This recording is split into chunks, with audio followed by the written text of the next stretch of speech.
दोस्तों नमस्कार। आज इतिहास के बारे में चर्चा करते हैं और एक ऐसे शख्स के बारे में चर्चा करते हैं जो स्वतंत्रता आंदोलन में क्रांतिकारी भूमिका निभाकर शहीद हो गए और अमर हो गए और स्वतंत्रता आंदोलन में अपने नाम को अमर कर गए। ये हैं क्रांतिकारी राम प्रसाद बिस्मिल। मित्रों, हमारे यहाँ इतिहास लेखन की सही परंपरा नहीं रही है। अधिकतर भारतीय मानव सभ्यता का इतिहास कल्पनाओं पर आधारित है। कपोल कल्पित कल्पनाएं और ऐसे नायक गढ़े गए हैं कल्पनाओं से। जो असली नायक रहे हैं वो कहीं इतिहास के किन्हीं पन्नों में दफन कर दिए गए हैं। उनका कहीं जिक्र होता नहीं है। वैसे भी इतिहास कहा जाता है कि समाज के प्रभावशाली लोगों, राजाओं, महाराजाओं या सत्ताधारियों का ही होता है। उसके बाद वाले लोगों का कहीं जिक्र नहीं होता है। ऐसा इतिहास में देखने को मिल जाता है। जब हम स्वतंत्रता आंदोलन को देखते हैं, स्वतंत्रता आंदोलन के इतिहास को, जो कि अंग्रेज़ों के खिलाफ देश के तमाम लोगों ने अपनी जान न्योछावर करके इस आंदोलन को लड़ा, तो उसमें से कुछ लोग ही इतिहास के पन्नों में अपनी जगह बना पाते हैं। बहुत सारे लोग, तमाम ऐसे लोग जिन्होंने देश की आज़ादी के लिए अपनी जान न्योछावर कर दी, वह इतिहास के पन्नों में या तो दो चार लाइनों में सिमट गए या बिल्कुल ही अनदेखे कर दिए गए। ऐसे तमाम लोग हैं जो जगह नहीं बना पाए इतिहास के पन्नों में। भारत के अमर क्रांतिकारियों में राम प्रसाद बिस्मिल का नाम भी विशेष रूप से उल्लेखनीय है। और आज 20 दिसंबर 2020 को जब हम यह बात कर रहे हैं, तो आज के ही दिन पंडित राम प्रसाद बिस्मिल को गोरखपुर में राप्ती नदी के किनारे अंतिम संस्कार किया गया था। गोरखपुर की जनता ने उनका अभिनंदन करते हुए अंतिम संस्कार किया गया था। काकोरी डकैती कांड में उन्हें अंग्रेज अदालत ने जो फांसी की सज़ा दी थी, तो उसी के संदर्भ में 19 दिसंबर 1927 को उन्हें फांसी दे दी गई थी और 20 दिसंबर 1927 को उनका अंतिम संस्कार किया गया था। गोरखपुर की जेल में उन्हें रखा गया था अंतिम दिनों में, जहाँ पे उन्हें फांसी की सज़ा दी गई थी। गोरखपुर के मंडलीय कारागार में उनसे जुड़ी यादों को सहेजा गया है और हर साल इस अवसर पे कई संस्थाएं कार्यक्रम भी करती हैं और बहुत सारे संगठन उन्हें नमन करते हैं, याद करते हैं, उनकी वीरता को याद करते हैं। तो इसी परिप्रेक्ष्य में बता दें कि 9 अगस्त 1925 को सहारनपुर से लखनऊ जाने वाली ट्रेन में काकोरी डकैती कांड हुआ था। काकोरी के पास इसमें 10-12 युवकों ने डकैती डाली थी और सरकारी खजाने को लूट लिया था। और इस डकैती डालने वाले मंडली की अगुवाई राम प्रसाद बिस्मिल ने की थी। और इसी मामले में वैसे तो करीब 43-45 लोगों को पकड़ा गया और साल भर उनकी पेशियां होती रहीं और उसके बाद सभी को, किसी को काला पानी, किसी को आजीवन कारावास, तो किसी को 10 साल, किसी को 15 साल, किसी को 7 साल की सज़ा हुई। इसी में से 2 लोग सरकारी गवाह भी बन गए थे, जिनकी सज़ा कम हुई और उन्हें बाद में छोड़ दिया गया। 1 साल तक यह सब लोग लखनऊ जेल में ही रहे।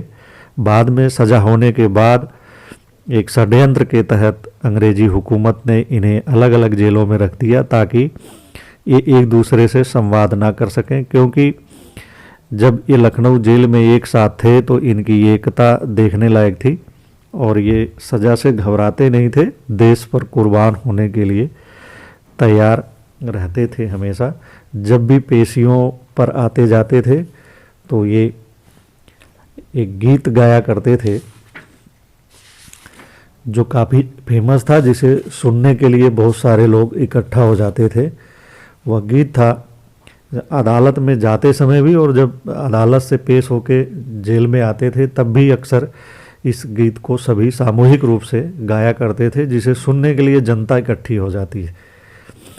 वह गीत था सरफरोशी की तमन्ना अब हमारे दिल में है, देखना है जोर कितना बाजुए कातिल में है।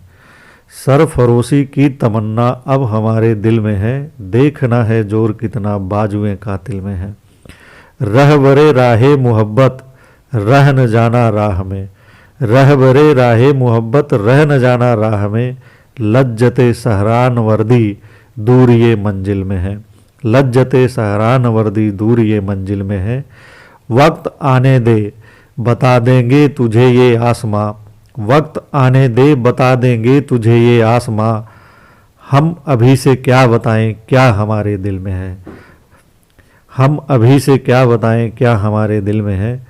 अब न अगले बलवले है, अब न अगले बलवले है और न अरमानों की भीड़, अब न अगले बलवले है और न अरमानों की भीड़।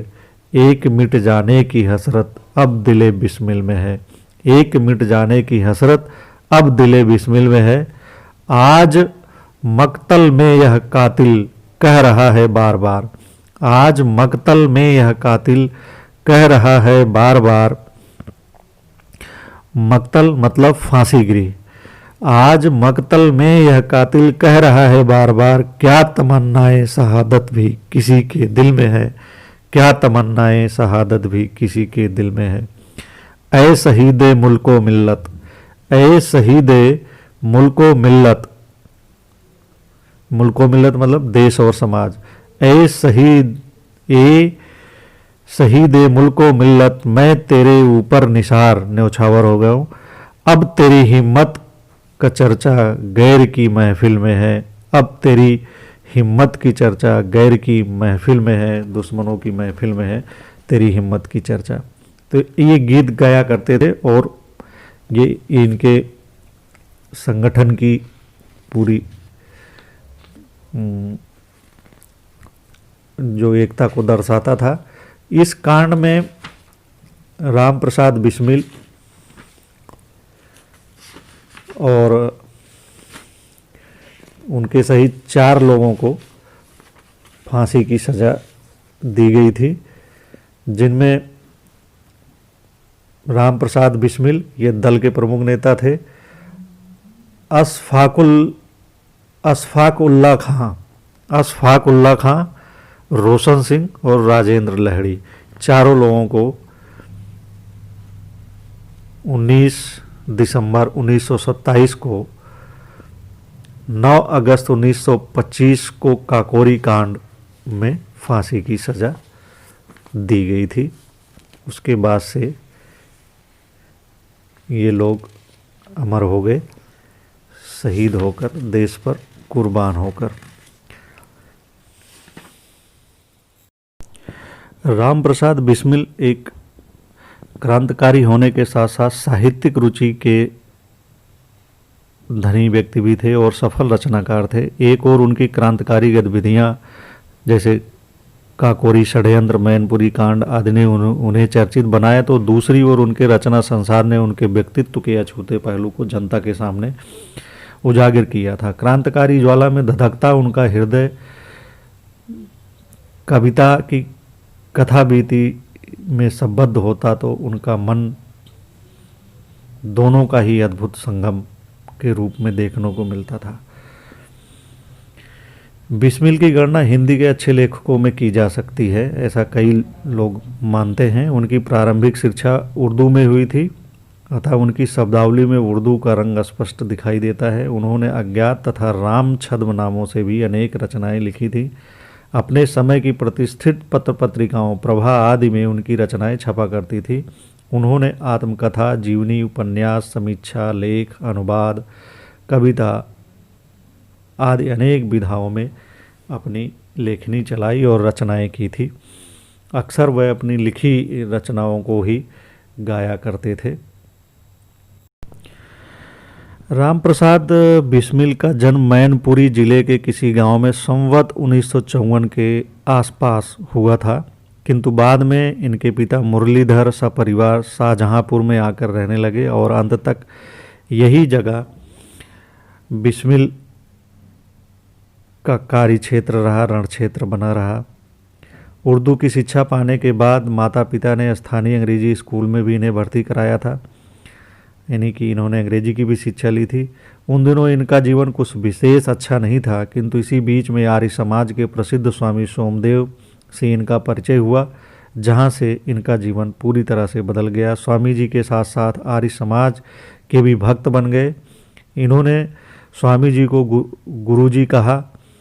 यह भी कहा था कि देश सेवा के भाव पहल आपको मतलब बिस्मिल जी को स्वामी जी से ही मिले थे।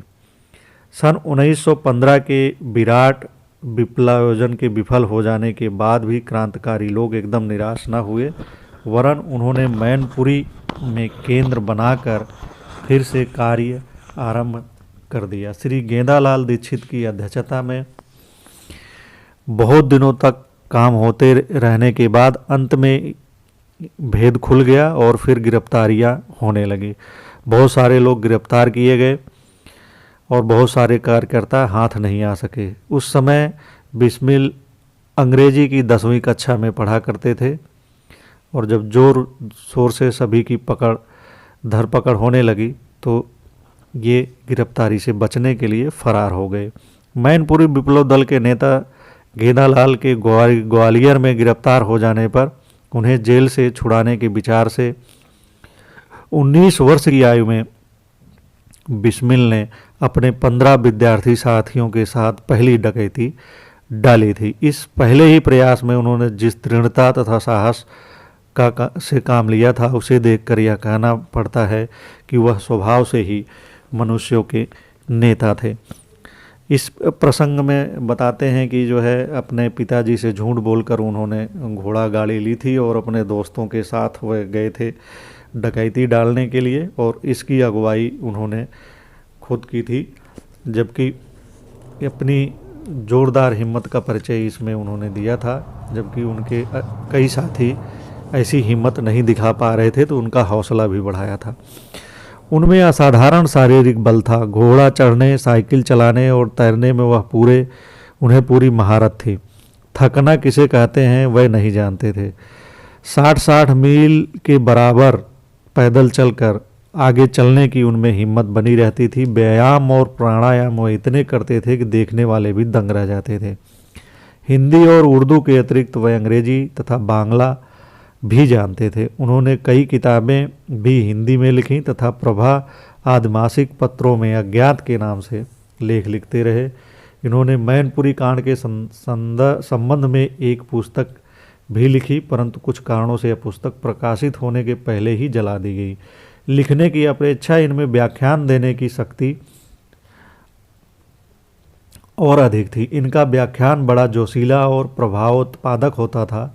असहयोग के ज़माने में श्री अशफाक के साथ हरदोई, शाहजहांपुर, बरेली और पीलीभीत जिलों में घूम घूम कर इन्होंने 50 जगह व्याख्यान दिए थे। क्रांतिकारी आंदोलन एक प्रकार से इनके जीवन का आधार था। हवालात के समय अगर कोई व्यक्ति बाहर से मिलने आता तो ये अक्सर पूछ बैठते, क्यों जी, क्रांतिकारी आंदोलन जोरों पर है या नहीं। क्रांतिकारी कार्य उन्हें कितना प्रिय था, उसमें कितनी दिलचस्पी थी, वह इससे भी अनुमान किया जा सकता है। ये रोज़ नियमित रूप से हवन अवश्य करते थे और कामों के कारण उनके हवन कार्य में कभी व्यतिक्रम या रुकावट नहीं हो पाती थी।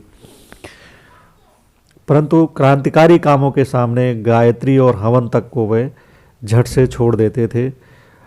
राम प्रसाद बिस्मिल को यूँ गुस्सा कम आता था, पर जब वह क्रोधित होते थे तो इनके क्रोध का कोई बहुत भयंकर तरीके से गुस्सा आता था। अभागे खुफिया विभाग के अधिकतर इनके जो कर्मचारी होते थे कई बार इनके शिकार भरे। एक बार तो बताते हैं कि इन्होंने एक खुफिया को इतना पीटा कि वह बहुत दिनों तक बिछावन पर ही पड़ा रहा, और एक और खुफिया को इन्होंने डंडे से ऐसी मरम्मत की थी कि उसने नौकरी से इस्तीफ़ा दे दिया। तो इस तरह इनका व्यक्तित्व होता था। और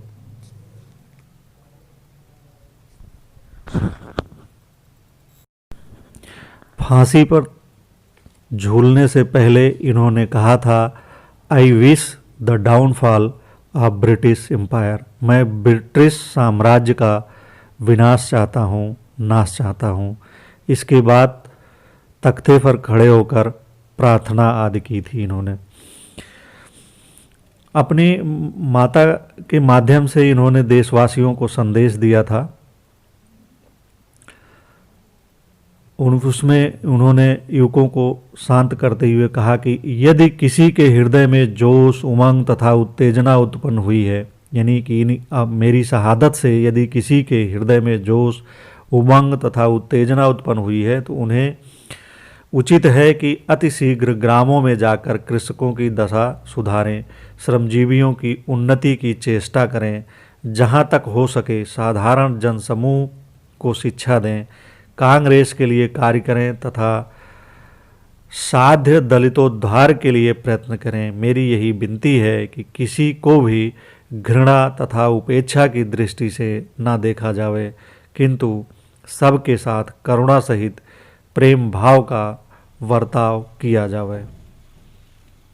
इस तरह उन्होंने अपनी मृत्यु के बाद युवा पीढ़ी को यह संदेश दिया था। वह अक्सर गाया करते थे कि यह चराचर उल्फत गाफिल नज़र आता है, यह चराचर उल्फत गाफिल नज़र आता है, बीमार का बच जाना मुश्किल नज़र आता है दर्द बड़ी नयामत देता है जिसे खालिक, है दर्द बड़ी नयामत देता है जिसे खालिक, जो दर्दे मोहब्बत के काबिल नज़र आता है, जो दर्दे मोहब्बत के काबिल नज़र आता है। जिस दिल में उतर जाए उस दिल को मिटा डाले, जिस दिल में उतर जाए उस दिल को मिटा डाले, हर तीर तेरा जालिम कातिल नज़र आता है, हर तीर तेरा जालिम कातिल नज़र आता है। मजरूह न थी जब तक दिल ही ना था मेरा, मजरूह न थी जब तक दिल ही ना था मेरा, सदके तेरे तीरों का बिस्मिल नज़र आता है, सदके तेरे तीरों का बिस्मिल नज़र आता है। इन्होंने अदालत में जज से कहा था कि जज साहब, हम जानते हैं कि आप हमें क्या सज़ा देंगे, हम जानते हैं कि आप हमें फांसी की सज़ा देंगे, और हम जानते हैं कि यह होंठ जो अब बोल रहे हैं वह कुछ दिनों बाद बंद हो जाएंगे। हमारा बोलना, सांस लेना और काम करना, यहाँ तक कि हिलना और जीना भी इस सरकार यानी अंग्रेज़ सरकार के स्वार्थ के विरुद्ध है। न्याय के नाम पर शीघ्र ही मेरा गला घोंट दिया जाएगा। मैं जानता हूँ कि मैं मरूंगा, मरने से नहीं घबराता। मैं जानता हूँ कि मैं मरूंगा, लेकिन मैं मरने से नहीं घबराता। किंतु क्या जनाब इससे सरकार का उद्देश्य पूर्ण हो जाएगा? क्या इसी तरह हमेशा भारत माँ के वक्षस्थल पर विदेशियों का तांडव नृत्य होता रहेगा? कदापि नहीं। इतिहास इसका प्रमाण है। मैं मरूंगा, किंतु कब्र से फिर निकल आऊँगा और मातृभूमि का उद्धार करूँगा। मैं मरूंगा और कब्र से फिर निकल आऊँगा और मातृभूमि का उद्धार करूँगा। ऐसे क्रांतिकारी थे राम प्रसाद बिस्मिल। उन्होंने 19 दिसंबर से पहले लिखा था, यदि देश हित मरना पड़े मुझको सहस्रों बार भी, तो भी ना मैं इस कष्ट को निज ध्यान में लाऊं कभी। हे इस भारतवर्ष में शतबार मेरा जन्म हो, कारण सदा ही मृत्यु का देशोपकारक कर्म हो, मरते बिस्मिल रोशन लहरी, अस्फाक अत्याचार से होंगे पैदा सैकड़ों, उनके रुधिर की धार से। उनके प्रबल उद्योग से उद्धार होगा देश का, तब नाश होगा सर्वदा दुख शोक के लवलेश का। अंत में उन्होंने लिखा था कि सभी को मेरा नमस्ते कहिएगा, कृपया करके इतना कष्ट और उठाइएगा कि मेरा अंतिम नमस्कार पूजनीय पंडित जगत नारायण मुल्ला की सेवा तक भी पहुंचा दीजिए, उन्हें हमारी कुर्बानी और खून के सने रुपयों की कमाई से सुख की नींद आवे, बुढ़ापे में भगवान पंडित जगत नारायण को शांति प्रदान करें। दरअसल पंडित जगत नारायण मुल्ला वे थे जो इन क्रांतिकारियों के खिलाफ मुकदमा लड़ा था। एक पेशी के 500 रुपया अंग्रेज़ों से उन्होंने लिया था। बताते हैं कि करीब 2 लाख रुपया उन्होंने इस तरह अंग्रेज़ों से वसूला था। पंडित जगत नारायण मुल्ला जो इन काकोरी कांड के आरोपियों के खिलाफ सरकार की तरफ से उन्होंने वकालत की थी और इन लोगों को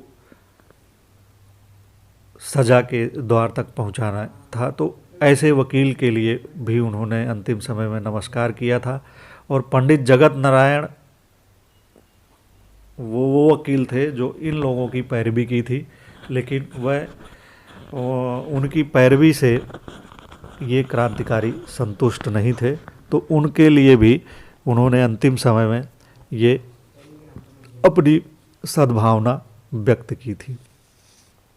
तो इस तरह के थे क्रांतिकारी राम प्रसाद बिस्मिल। धन्यवाद।